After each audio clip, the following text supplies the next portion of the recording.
25 second. Good evening, good evening, good evening, good evening to everybody. कैसी पढ़ाई लिखाई चल रही है? अभी मैंने प्रीवियस वीडियो में क्यूब और क्यूबॉइड के बारे में आपको बताया था। अब आइए, अब आगे के जो 3 बचे हैं, सिलेंडर बचा है, कोन बचा है और स्फीयर बचा है, इसके बारे में देख लेते हैं। देखिए, ये आपका होता है सिलेंडर। सिलेंडर को हम लोग कहते हैं बेलन, हिंदी में बोलते हैं बेलन। अब ये बेलन क्या होता है?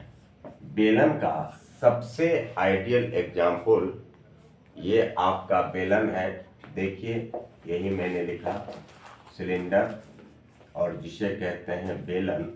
बेलन का सबसे आइडियल एग्जाम्पल होता है पाइप।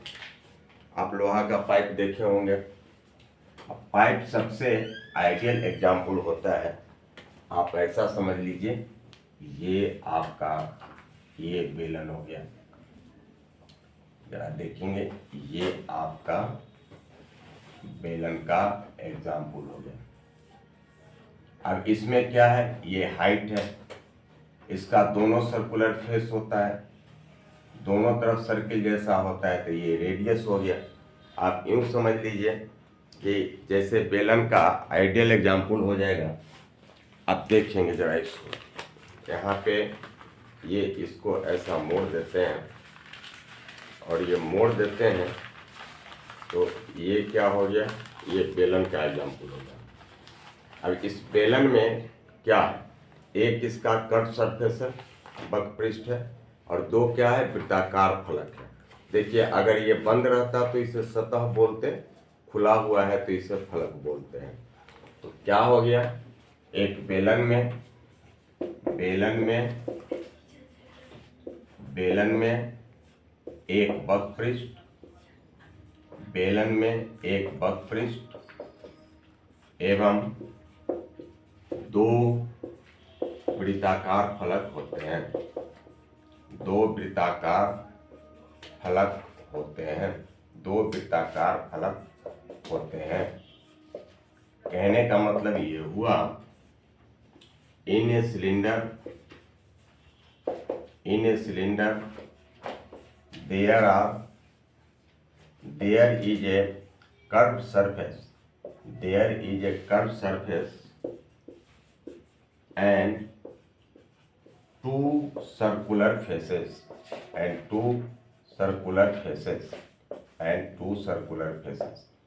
तो एक सिलेंडर में एक वक्रपृष्ठ होता है, कर्व सरफेस हुआ जो ये वाला हिस्सा हुआ, और 2 वृत्ताकार फलक हो गया। अब देखिए कितना आसान होता है इसका फॉर्मूला। कल मैंने एक बात बताई थी कि किसी का भी वॉल्यूम लिखना हो, किसी का भी आयतन लिखना हो, अगर किसी का भी आयतन लिखना हो तो आयतन बराबर क्या होता है? बेस एरिया इनटू हाइट, मतलब आधार का क्षेत्रफल।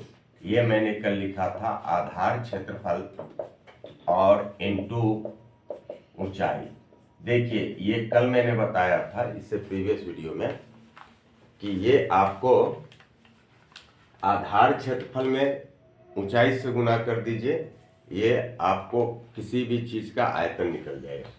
तो अब देखिए, इसका अगर हम आयतन लिखते हैं, इसका अगर हम वॉल्यूम लिखेंगे, बेलन का आयतन लिखेंगे, तो आधार क्षेत्रफल, तो इसका आधार कैसा होता है? बेस कैसा होता है? ये वृत्ताकार होता है, सर्कुलर होता है। जब सर्किल के जैसा होता है तो आपको पता है कि ये सर्किल का एरिया क्या होता है? वृत्त का क्षेत्रफल क्या होता है? पाई आर स्क्वायर, और फिर ऊंचाई से गुना कर देना है तो इनटू हाइट। आई मीन बेलन का वॉल्यूम होता है पाई आर स्क्वायर एच। अब देखिए, दूसरी बात मैंने लिखी थी कि कर्व सरफेस एरिया, जिन लोगों ने भी कल का वीडियो देखा होगा पूरा, उन्हें पता होगा, यानी वक्रपृष्ठ का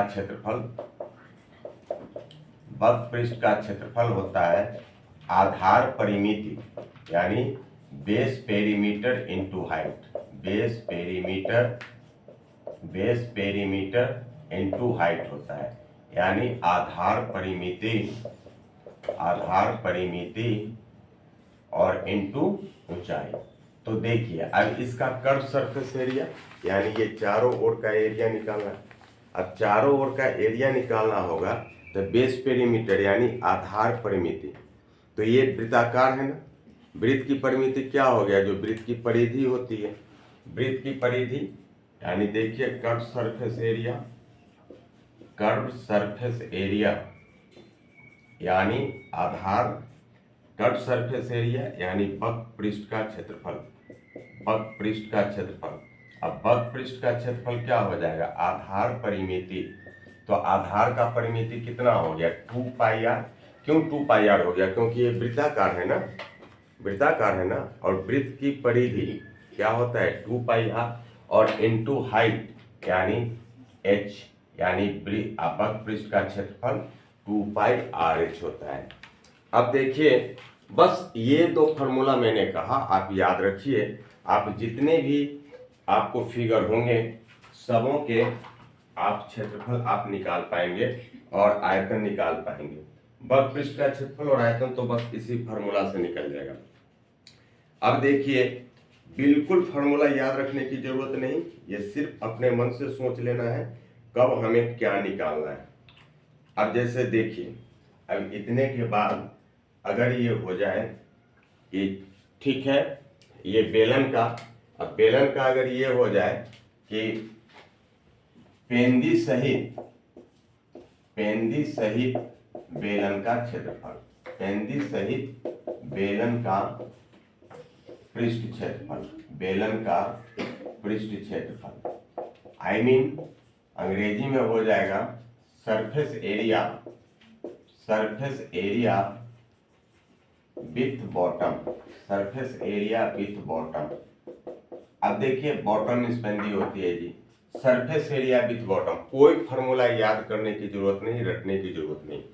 देखिए इसका मतलब क्या हो गया कि हमें कर्व सरफेस भी चाहिए और नीचे का भी पेंदी का भी चाहिए। तो कर्व सरफेस का एरिया और इन दोनों को जोड़ दीजिए, अपने आप फार्मूला हो जाएगा। कर्व सरफेस का एरिया क्या होता है, कर्व सरफेस का एरिया ये वक्र पृष्ठ का क्षेत्रफल क्या होता है 2 पाई आर एच, और इसमें जोड़ क्या देना है, ये पेंदी है तो पेंदी वाले का जोड़ देना है। अब ये बॉटम इसका कैसा होता है, ये तो वृत्ताकार होता है ना। अब वृत्त का क्षेत्रफल क्या होता है पाई आर स्क्वायर, तो इसमें पाई आर स्क्वायर जोड़ दिया। अब देखिए दोनों में से कॉमन ले लेंगे, अगर तो पाई आर, इसमें क्या बच गया 2h और प्लस आर, तो ये पेंदी सहित बेलन का पृष्ठ क्षेत्रफल हो गया। कितनी आसान। अगर हम इसको कॉमन ना भी ले, ये लिखा हुआ रहता है कॉमन लेके किताबों में, आप ऐसे भी जोड़ना है तो जोड़ लीजिए। फिर देखिए आगे बताता हूं पेंदी एवं ढक्कन सहित, पेंदी एवं ढक्कन सहित, तो पेंदी एवं ढक्कन सहित क्षेत्रफल, पृष्ठ क्षेत्रफल, यही क्या हो गया पेंदी भी हो गया और ढक्कन भी हो गया। तो इसी को क्या बोलेंगे टोटल सरफेस एरिया यानी कुल पृष्ठ क्षेत्रफल। यही आपका क्या हो गया कुल पृष्ठ क्षेत्रफल, कुल पृष्ठ क्षेत्रफल, जिसे हम लोग बोलेंगे total surface area, total surface area. तो टोटल सरफेस एरिया क्या हो जाएगा, देखिए वक्र पृष्ठ का क्षेत्रफल ये तो हो गया, इधर वाला भी सर्कुलर और इधर वाला भी सर्कुलर, इधर भी वृत्ताकार इधर भी वृत्ताकार। तो देखिए कैसे जोड़ते हैं, ये वक्र पृष्ठ क्या हो जाता है 2 पाई आर एच, ये 2 पाई आर एच किसका हो गया, ये इधर वक्र पृष्ठ का हो गया, और ये भी वृत्ताकार ये भी वृत्ताकार, तो क्या हो गया 2 पाई आर स्क्वायर। देखिए जी एक और का पाई आर स्क्वायर और फिर इधर का पाई आर स्क्वायर, क्या हो गया 2 पाई आर स्क्वायर। अब इन दोनों में से 2 पाई आर कॉमन ले लें, क्या बच गया h प्लस आर, ये आपको कुल पृष्ठ का क्षेत्रफल हो गया। अब फिर वही बात, इतनी बातें तो आप जूनियर सेक्शन में भी पढ़े होंगे। इसमें यही काम करना है कि कब हमें क्या निकालना है, ये बात हमें समझनी है। जूनियर सेक्शन में आपको रेडियस दिया रहता है, आर दिया रहता है, एच दिया रहता है, बोलेगा कि आयतन निकालिए। अब यहाँ पे क्या है आपको दे देगा रेडियस दे देगा, हाइट दे देगा, और बोलेगा कि इतना बड़ा ये रेडियस और हाइट का कोई बर्तन है, इसमें कितना वाटर आएगा, इसमें कितना पानी आएगा। तो देखिए वॉल्यूम किसको कहते हैं, containing capacity. I mean you have to find out volume, आपको वॉल्यूम गेन करना है, आपको आयतन निकालना है। अब देखिए अगर ऐसा दिया हुआ है कि कोई अगर ये एक घर में 10 पिलर लगे हैं, उन्हें हमको कलर करना है, उसमें पुताई करनी है, वॉशिंग करनी है। अब इसमें 1 मीटर स्क्वायर का खर्च इतना है, तो टोटल कितना कॉस्ट आएगा। तो जरा समझने की बात है, जो भी पिलर होगा तो इस तरह का होगा, ऊपर में छत है, रूफ है, नीचे में जमीन है, तो ये आपको निकालना है। इसे क्या कहते हैं, बग पृष्ठ का क्षेत्रफल। I mean you have to find out curve surface area. और आप बग पृष्ठ का क्षेत्रफल 1 का निकाल लीजिए, अगर उसी डायमेंशन का सब पिलर है तो 1 का निकाल के 10 से गुना कर दीजिए, वो पूरे का हो गया, 10 पिलर का हो गया, और फिर 1 मीटर स्क्वायर का जो खर्च दिया है उसमें गुना कर दीजिए, ऑलरेडी उसका आंसर निकल जाएगा। तो ये अगर कोई रहे लोहे का छड़ है जी, और उसको चारों तरफ से रंग देना है पूरा, तो चारों तरफ से पूरे रंग देना है। आई मीन कर्व भी रंग आएगा, नीचे भी रंग आएगा, ऊपर भी रंग आएगा। तो उस हाल में आपको क्या निकालना होगा, कुल पृष्ठ का क्षेत्रफल निकालना होगा, टोटल सरफेस एरिया निकालना होगा। बस इतनी ही छोटी सी बात को ध्यान में देना है। कोई दिक्कत किसी को समझने में, कोई दिक्कत किसी को समझने में। तो अब देखिए रेडियस और हाइट मालूम हो तो हम कुछ भी निकाल सकते हैं। किसका, ये बेलन का हम लोग कुछ भी निकाल सकते हैं। अब देखिए अब आगे बढ़ते हैं, और आगे बढ़ते हैं शंकु की ओर में। देखिए शंकु में क्या होता है, शंकु है, फिर इसके बाद आपका गोला होगा। शंकु जिसे कोन कहते हैं, गोला जिसे स्फीयर कहते हैं। तो अब देखिए उसका कैसे क्या होता है। ये कोन जो होता है, ये शंकु जो होता है, ये आप देखिए शंकु को हम लोग अंग्रेजी में कोन कहते हैं। कोन का सबसे आइडियल एग्जाम्पल आप देखिए, जैसे आपने जोकर वाली टोपी देखी होगी, आपने कीप देखी होगी, तो ये एक्चुअली क्या होता है। अब देखिए ना, ये आपका ऐसा होगा, अगर आप या खोमचा वाला, भोजा वाला जो लोग जो खोमचा बनाता है, तो इस तरह का देखिए, इसी तरह का होता है ना जी, इस तरह का बनाता है वो लोग, ठीक है। अब ये देखिए इसमें क्या हो गया, इस तरह का है, तो एक तो कर्व सरफेस हो गया, एक तो बक पृष्ठ हो गया, और एक ये क्या हो गया, वृत्ताकार ये फलक हो गया, वृत्त जैसा हो गया। तो अब वृत्त जैसा हो गया, और ये क्या हो गया, वक्र सतह हो गया। आई मीन क्या हो गया, शंकु में एक बक पृष्ठ, शंकु में एक बक पृष्ठ, शंकु में एक बक पृष्ठ एवं एक वृत्ताकार फलक होता है, एक वृत्ताकार फलक होता है, एक वृत्ताकार फलक होता है। अब देखिए कहने का मतलब, इन ए कोन there is a curved surface, there is a curved surface and a circular face, तो अब देखिए ये तो आपका क्या हो जाएगा, सर्कुलर है, वृत्ताकार है, तो ये इसकी त्रिज्या हो जाएगी जिसे रेडियस कहते हैं। और यह जो सीधे हाइट होता है इसे हम लोग हाइट कहते हैं, और ये जो तिरछी ऊंचाई होती है, सेलेंट हाइट होता है, उसे हम लोग एल कहते हैं, यानी तिरछी ऊंचाई। ये क्या हो गई, इसकी तिरछी ऊंचाई, जिसे एल कहते हैं। आई मीन सेलेंट हाइट कहते हैं। क्या कहते हैं इसे, सेलेंट हाइट कहते हैं। अब देखिए तो ये एच हो गया, एल हो गया, आर हो गया, यह कितने का एंगल हो जाएगा, ये 90 का एंगल हो जाएगा, 90 डिग्री का हो गया। अब इसका जब हम लोग आयतन लिखते हैं, इसका जब हम लोग वॉल्यूम लिखेंगे, आई मीन आयतन लिखेंगे, तो शंकु का आयतन होता है 1/3 पाई आर स्क्वायर एच। आप पाई का वैल्यू जान रहे हैं, 22/7 है, या 3.14 लिखते हैं, जो भी वैल्यू दिया रहे, अगर दिया है तो उसी को रखेंगे। अब देखिए इसका अगर पूछा curve surface area, curve surface area I mean वक्र पृष्ठ का क्षेत्रफल। तो वक्र पृष्ठ का क्षेत्रफल जब निकालेंगे तो वक्र पृष्ठ का क्षेत्रफल होता है इसका ये पाई आर एल वक्र पृष्ठ का क्षेत्रफल होता है। अगर रहे पूर्ण पृष्ठ का क्षेत्रफल आई मीन टोटल सरफेस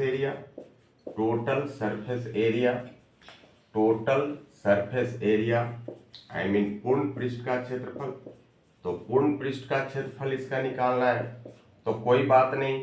पूर्ण पृष्ठ का क्षेत्रफल में क्या हो जाएगा, ये जो वक्र वाला पृष्ठ है वो और नीचे का जो सर्कुलर है वृत्त जैसा है वो, तो इसको जोड़ लीजिए ना, पाई आर एल, ये तो वक्र वाला हो गया ना, और नीचे कैसा हो जाएगा, वृत्ताकार है तो क्या हो जाएगा pi r square, pi r common ले लीजिए, क्या हो गया एल प्लस आर, ये पूर्ण पृष्ठ का क्षेत्रफल हो गया। अब देखिए कब हमें क्या निकालना चाहिए। अगर कहे कोई शंकु जैसा कोई बर्तन है, उसमें कितना वाटर आएगा, कितना पानी आएगा, कितना दूध हट सकता है जी, तो इसके लिए हमें क्या निकालना होगा, आयतन निकाल लीजिए। आपके सामने में अगर दिया है कि एक शंकु जैसा एक गेहूं का ढेर लगा है जमीन पर, उसको कपड़े से ढकना है, तो कपड़े से ढकना है, कितना कपड़ा लगेगा, तो कितना कैनवास लगेगा, कपड़ा लगेगा, ऐसा एक क्वेश्चन है भी जी। तो वो आपको क्या करना है, नीचे तो जमीन होगा, तो नीचे जमीन होगा तो हमें क्या निकालना होगा, कर्व सरफेस एरिया निकालना ही होगा ना, तो कर्व सरफेस एरिया निकाल लेंगे। अगर पूछेगा कितना खर्च आएगा तो 1 मीटर स्क्वायर का दाम दिया रहेगा, उस हिसाब से उसका ये कर्व सरफेस एरिया निकाल के और उसको गुना कर देंगे, फिर वो क्या होगा टोटल कॉस्ट हो जाएगा। बस फिर मैं आपको कह दूं, यही समझना है कि कब हमें क्या निकालना है। अब यहाँ पे टोटल सरफेस एरिया, अगर कहे कि कोई क्यूब जैसा एक आयरन का टुकड़ा है, उसको कलर करना है, तो कलर करना है तो वो तो चारों तरफ से कलर होगा ना जी, नीचे भी। I mean you have to find out total surface area, आपको पूर्ण पृष्ठ का क्षेत्रफल निकालना है। अब इसमें कभी कभी एग्जाम में करता क्या है, अगर आर और एच देके अगर आयतन पूछता है, वॉल्यूम पूछता है, तब तो अच्छी बात है, आप और आर और एच दे देते हैं। लेकिन आर और एल दे देगा, बोलेगा कि आयतन निकालिए। आर और एल दे के अगर वक्र पृष्ठ का क्षेत्रफल पूछे तो बहुत आसान सी बात है, लिख लेंगे। लेकिन आर और एच दे के कहेगा कि निकालो वक्र पृष्ठ का क्षेत्रफल, तो देखिए कुछ भी है, सब कुछ इसमें आर एल और एच पे ही डिपेंड है ना। तो इसके लिए आपको पृष्ठ आप पाइथागोरस थ्योरम पढ़े हैं, एच बराबर क्या होता है, रूट अंडर एल स्क्वायर जोड़ आर स्क्वायर हो जाएगा, क्यों, परपेंडिकुलर बराबर है हाइपोटेन्यूज स्क्वायर जोड़ बेस स्क्वायर, आई मीन लंब बराबर है रूट अंडर कर्ण स्क्वायर जोड़ आधार स्क्वायर। फिर आपको अगर ये एल स्क्वायर माइनस क्या हो जाएगा आर स्क्वायर, फिर आपका एल लिखा हुआ है, एल क्या हो जाता है root under H square plus क्या हो जाएगा आर स्क्वायर, फिर आर बराबर क्या हो जाएगा root under L square minus क्या हो जाएगा एच स्क्वायर। ये आपको पाइथागोरस थ्योरम से देखिए, ये एच लंब था ना, लंब बराबर रूट अंडर कर्ण स्क्वायर माइनस आधार स्क्वायर, फिर आपका कर्ण बराबर क्या हो जाएगा रूट अंडर लंब स्क्वायर जोड़ आधार स्क्वायर, फिर आधार बराबर क्या हो गया रूट अंडर कर्ण स्क्वायर माइनस लंब स्क्वायर। तो अगर हमें एल और आर देकर आयतन निकालने को पूछता है तो पहले हम लोग इस फार्मूला से एच निकाल लेंगे, और जब एच निकल जाएगा तो उसके बाद से फिर इस पे रख के आयतन निकाल लेंगे। आर और एच दे के अगर पूछेगा हमसे कि इसका कर्व सरफेस एरिया निकालिए, हम लोग क्या करेंगे पहले एल निकाल लेंगे, एल के फार्मूला से, फिर उसका ये कर्व सरफेस एरिया लिख देंगे। तो कहीं कोई दिक्कत की बात नहीं है, मैथ को थोड़ा ढंग से समझ लीजिएगा, कहीं कोई दिक्कत की बात नहीं है, कोई दिक्कत, यहां तक में कोई दिक्कत। अब देखिए अगर यहां तक में कोई दिक्कत नहीं तो अब एक पढ़ना आपको बचा है स्फीयर, जिसे हम लोग कहते हैं गोला। अब देखिए स्फीयर में क्या होता है, आपको स्फीयर में क्या होता है जरा इसे देखेंगे। देखिए अंतिम समय है एग्जाम का, बिल्कुल सामने एग्जाम है, इसलिए थोड़ा प्रैक्टिस कर लें और मन लगा के देखिए, ध्यान से देखिए। कहीं पे भी कोई क्वेश्चन अगर डाउट होता है आप हमारे व्हाट्सएप पे भेज दीजिए, हम उसको निश्चित रूप से सॉल्व कर देंगे या फिर उसको बता देंगे, या जो भी करना होगा वो कर लेंगे। अब देखिए, एक होता है आपका गोला, गोला जिसे हम लोग कहते हैं स्फीयर, गोला जिसे हम लोग कहते हैं स्फीयर। अब स्फीयर क्या होता है? देखिए स्फीयर ये जैसे फुटबॉल होता है, ये स्फीयर का एग्जाम्पल होता है। देखिए बहुत बच्चे ये फिगर में देख के वृत्त में, सर्किल में और गोला में कंफ्यूज कर जाते हैं। देखिए सर्किल सरफेस पे होता है, सर्किल सरफेस पे होता है, लेकिन गोला सरफेस पे नहीं होता है। जैसे मैं बताऊं, एक साइकिल का रिंग, साइकिल का रिंग वृत्ताकार होता है, एक अंगूठी ये वृत्ताकार होता है जी, सर्कुलर होता है, लेकिन एक फुटबॉल वो स्फीयर होता है, एक गोली स्फीयर होता है।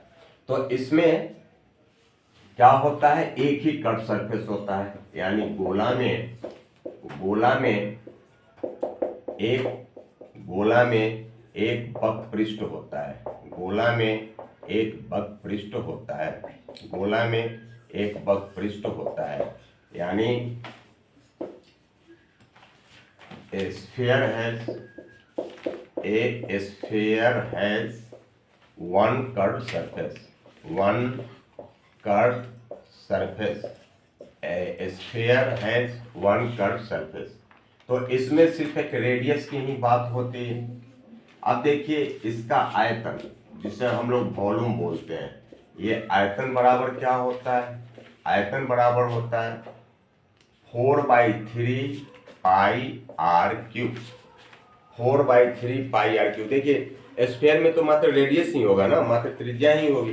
तो एक अगर त्रिज्या मालूम है तो हम लोग गोला का कुछ भी निकाल लेंगे। दूसरा होता है curve surface area, curve surface area कह लीजिए या टोटल सरफेस एरिया कह लीजिए, इसमें तो एक ही चीज होगी ना। तो कर्व सरफेस एरिया अगर कहते हैं, curve surface area I mean बक पृष्ठ का क्षेत्रफल। तो बक पृष्ठ का क्षेत्रफल, बक पृष्ठ का क्षेत्रफल क्या हो जाएगा? ये बक पृष्ठ का क्षेत्रफल हो जाएगा, ये हो जाता है 4 पाई आर स्क्वायर। देखिए अब फिर वही बात, हमें समझना है कब क्या निकालना है। कहेगा अगर कोई फुटबॉल है, उसमें कितना हवा भरी, कितनी हवा भरी हुई है, कितना एयर है उसमें, तो आपको क्या निकालना है? कंटेनिंग कैपेसिटी को वॉल्यूम कहते हैं। I mean you have to find out volume. आपको आयतन निकालना है जी, तो आयतन निकालेंगे। हाँ ऐसा हो सकता है व्यास दे दे, डायमीटर दे दे, तो आपको पता है कि त्रिज्या बराबर क्या होता है, रेडियस बराबर क्या होता है, ये व्यास बटे 2। व्यास में 2 से भाग दे देंगे, वो क्या हो जाएगा, रेडियस निकल जाएगा। रेडियस बराबर क्या होता है जी, यही व्यास को हम लोग डायमीटर बोलते हैं, डायमीटर बाई 2।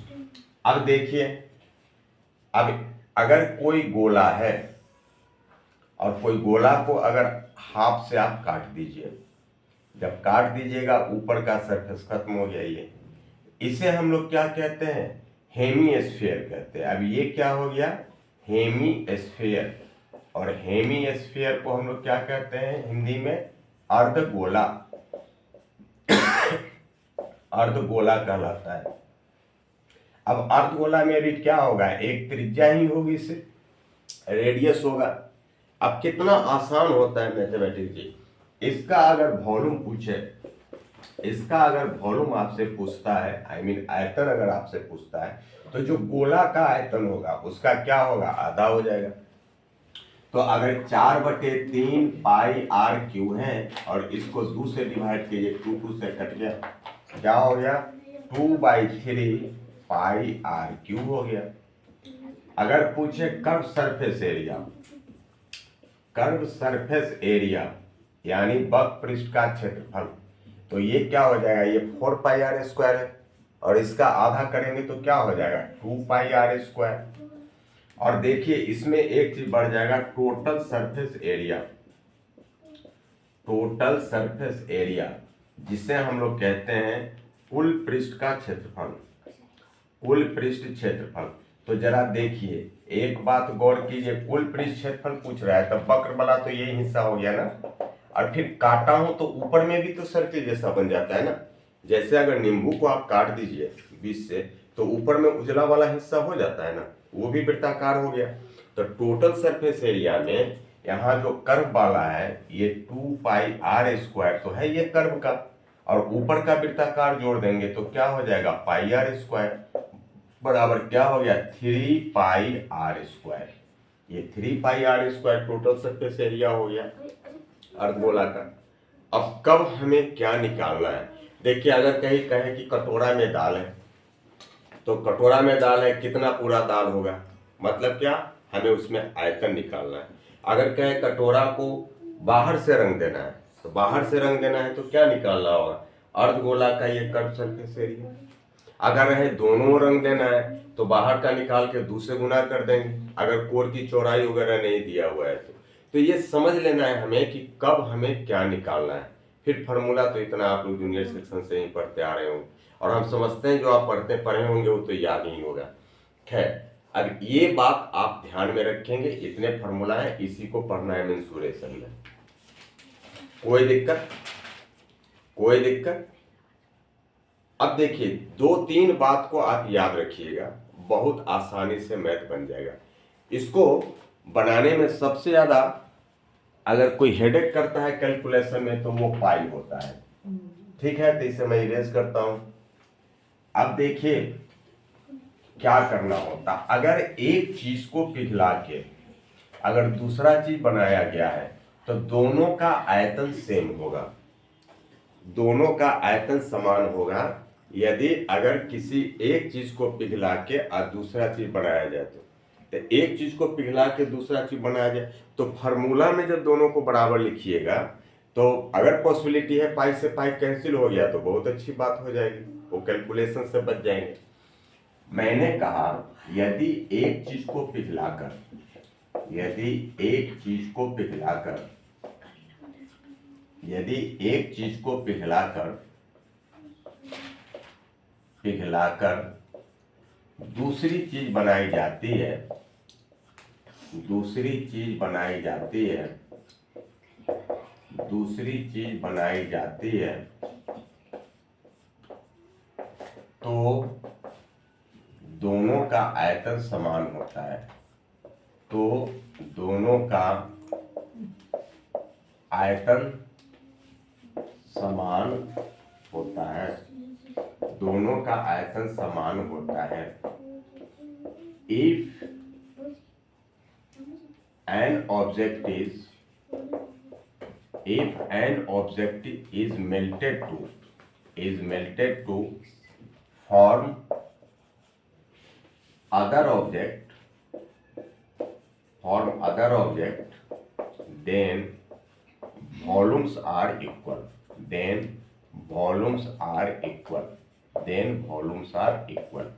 देखिए ये बात आप अगर ध्यान देते हैं और ये फिर फार्मूला के बराबर पे बराबर लिखिए दोनों फार्मूला को। अगर ये संभव है पाई अगर कैंसिल हो जाता है तो आप कैलकुलेशन थोड़ा आपके लिए इजियर हो जाएगा, आप टफ कैलकुलेशन से बच जाएंगे।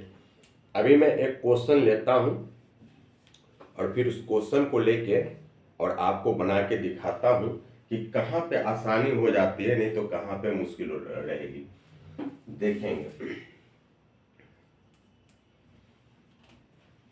जैसे आपके सामने में अगर क्वेश्चन हो कि एक शंकु जिसकी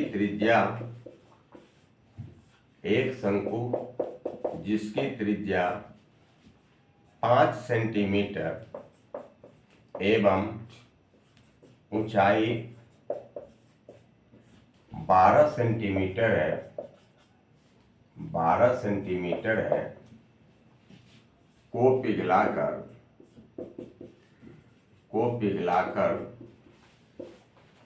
तार बनाया जाता है, तो को पिघलाकर तार बनाया जाता है। यदि तार की त्रिज्या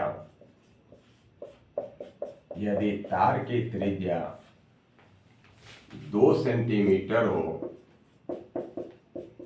तो तार की लंबाई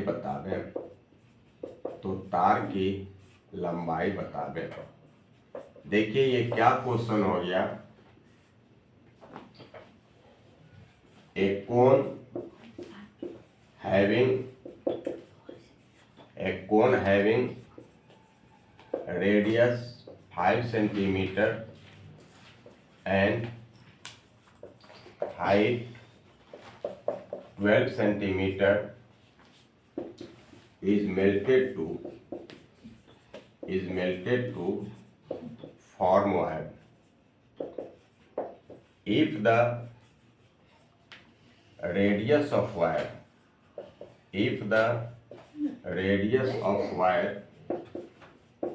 is 2 centimeter, find its length.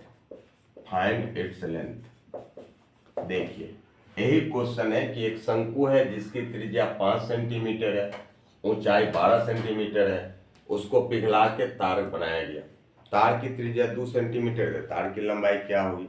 सबसे पहले तो क्या कर देना चाहिए, आंसर लिख के और अकॉर्डिंग टू क्वेश्चन लिख दीजिए जी। अकॉर्डिंग टू दी क्वेश्चन, ये अकॉर्डिंग टू दी क्वेश्चन ये लिखा मैंने शॉर्ट में, I mean according to the question, I mean प्रश्नानुसार। इसकी हिंदी क्या हो गई? प्रश्नानुसार। अब प्रश्नानुसार इसकी हिंदी हो गई, तो जो दिया है लिख दीजिए।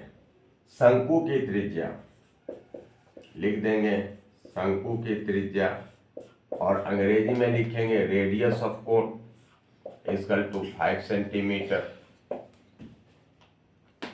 हाइट यानी जिसे हम लोग ऊंचाई कहते हैं, ऊंचाई, शंकु की ऊंचाई को किससे इंडिकेट करते हैं? h से करते हैं ना, रेडियस को r से करते हैं।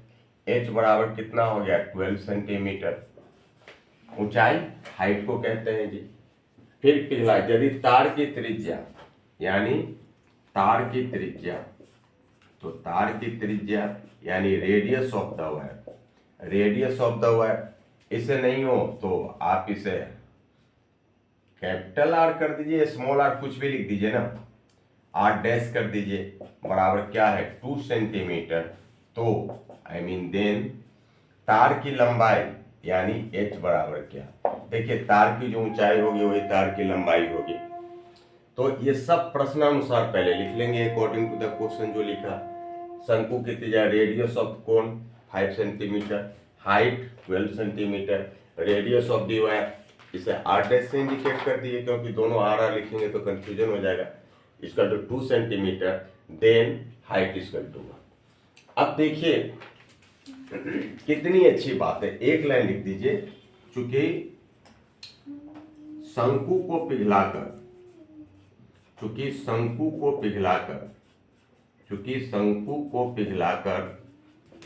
तार बनाया गया है, शंकु को पिघलाकर तार बनाया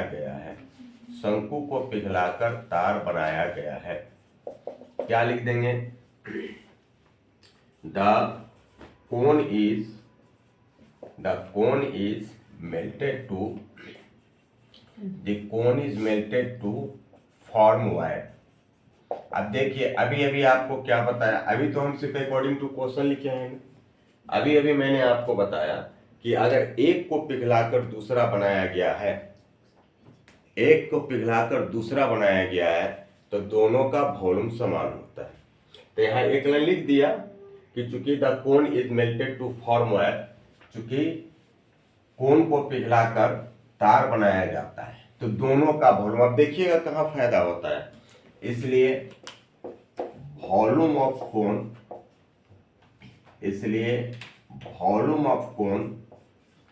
is equal to volume of wire. मतलब क्या हो गया? मैंने लिखा शंकु का आयतन और ये बराबर हो गया, इधर क्या है? तार का आयतन। अब देखिए, शंकु का आयतन बराबर तार का आयतन। अब वॉल्यूम ऑफ कोन क्या होता है? 1/3 पाई r स्क्वायर। देखिए, तो शंकु की त्रिज्या कितनी है? 5, तो 5 स्क्वायर। हाइट कितना है? 12 इज इक्वल टू तार का, तार तो कैसा होगा? बेलन जैसा होगा ना, अरे लंबा सिलेंडर जैसा हो गया। क्या हो गया? पाई आर स्क्वायर, तार की रेडियस कितना है? 2, यानी 2 स्क्वायर आर इंटू एच, यही निकालना है ना। तो हम जो कहना चाह रहे थे, यहाँ पे देखिए दोनों ओर पाई से पाई कट गया, और जैसे ही पाई से पाई कट गया तो कैलकुलेशन बहुत आसान हो जाएगा, क्योंकि 22/7 कटता नहीं जी। और अब इसका निकाल दीजिए, ये क्या हो गया? 25 का स्क्वायर, 3 से कितना बार कट गया? 4, 3 से 12 कट गया 4 बार, ये क्या गया? 25 इंटू 4 और बराबर 2 2 जा 4 इंटू एच, इस 4 से यह 4 कट गया, एच इक्वल टू है 25 सेंटीमीटर। Very simple. तो ये करना देखिए, अगर बराबर लिखते हैं दोनों फार्मूला में तो पॉसिबल है कि कहीं पाई कट जाए तो बहुत आसान हो जाएगा। हाँ, एक चीज बताना, ये अभी थोड़ा मैं मिस कर गया, इस पे जरा गौर कर लेंगे कि सब सेंटीमीटर है तो सब सेंटीमीटर ही होना चाहिए, यूनिट एक जैसा होना चाहिए। अगर कहीं पे मीटर लिखा हुआ है तो या तो सबको सेंटीमीटर बना लीजिए या सबको मीटर बना लेंगे, सेम यूनिट होना ही होना चाहिए। आप बोलिए, किसी को समझने में कोई दिक्कत? किसी को समझने में कोई दिक्कत? अरे कोई दिक्कत? अब कोई दिक्कत नहीं है तो मैं उम्मीद करता हूं आप लोग इसे बनाइए और देखिए, आप लोग बनाएंगे और कोई भी डाउट हो, मैं फिर एक बार बोलता हूं, आप मेरे व्हाट्सएप पे भेज दीजिए, मैं निश्चित रूप से उसे मैं सॉल्व कर दूंगा। जैसे आप देखेंगे कि, और मैं आपको बता दूं, आप देखिए अपना क्वेश्चन, अगर कहीं पे दिक्कत हो तो आप बोल दे दीजिएगा, और फिर मैं आपको अपना नंबर लिख लेता हूं। आप लोग सबके पास मेरा नंबर होगा ही होगा, यह मेरा मोबाइल नंबर, मेरा व्हाट्सएप नंबर भी है 9386970605। देखिए जी, ये मेरा मोबाइल नंबर है, एक बार फिर दोहरा दूं, 9386970605। आप, यह मेरा मोबाइल नंबर भी है, यह मेरा व्हाट्सएप नंबर भी है। आप इस पर कोई भी तरह का डाउट हो आप भेज दीजिएगा मैसेज, मैं जरूर बता दूंगा, जहां तक हमसे हो पाएगा आपके एग्जाम के लिए मैं करूंगा। और वीडियो को पूरा देखिएगा, फिर उसके हिसाब से आप कीजिए, बनाइए, और कहीं पे भी डाउट हो तो तुरंत बोल दीजिएगा। तो बस मैं फिर अगले वीडियो में आपसे मिलता हूं, और कोशिश करूंगा आप साइंस और एसएसटी वगैरह को भी ले लेते हैं। और तब तक के लिए आपको बहुत बहुत धन्यवाद। Good night, best of luck.